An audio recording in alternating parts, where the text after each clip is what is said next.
আমি থাকবো, মধ্যখানে ক্যামেরা থাকবে, আর কেউ থাকবে না। আমি প্রমাণ করে দেব পশ্চিম বাংলার মানুষের 1947 থেকে 2011 যত না ক্ষতি করেছে এই মমতা ব্যানার্জি, 2011 থেকে 2025 সব থেকে বেশি ক্ষতি মুসলমানদের করেছে, দলিতদের করেছে, আদিবাসীদের করেছে এই মমতা ব্যানার্জি। পশ্চিম বাংলার শিক্ষিত যুবকদের করেছে, আমি প্রমাণ করে দেব। আর আমি যদি না প্রমাণ করাতে পারি, আমাকে যদি তৃণমূলের ঠান্ডাটা ধরাতে পারে মমতা ব্যানার্জি, আমি হাসতে হাসতে ধরে নেব।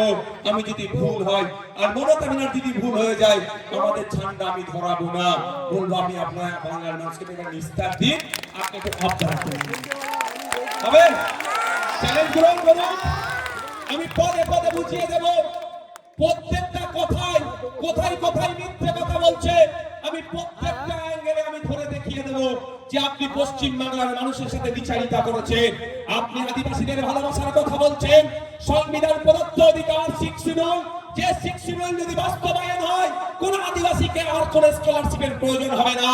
আদিবাসী ভাইরা মাথা তুলে বাঁচতে পারবে, মেন স্ট্রিমে থাকতে পারবে, তাদের উন্নয়ন হবে, তাদের শিক্ষা প্রতিষ্ঠান বানাতে পারবে, তারা স্বাস্থ্য কেন্দ্র বানাতে পারবে, তাদের জয় জয়কার হয়ে যাবে।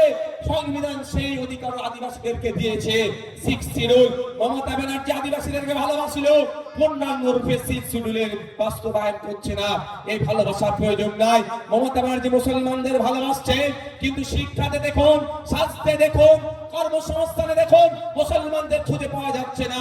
এই ভালোবাসা মমতা ব্যানার্জির আমার প্রয়োজন নাই।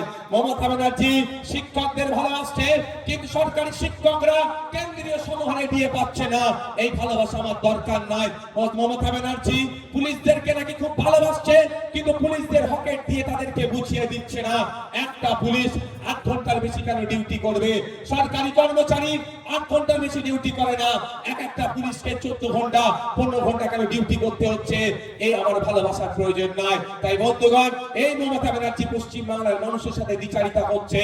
আর এই বিচারিতা যাতে না ধরতে পারেন, এই বিচারিতা থাকার পরেও যাতে না আপনি অন্য জায়গায় অপশন থাকে, সেই জন্য মমতা ব্যানার্জি বিজেপিকে ডেকে নিয়েছে, আপনার সামনে দাঁড় করিয়ে দিচ্ছে।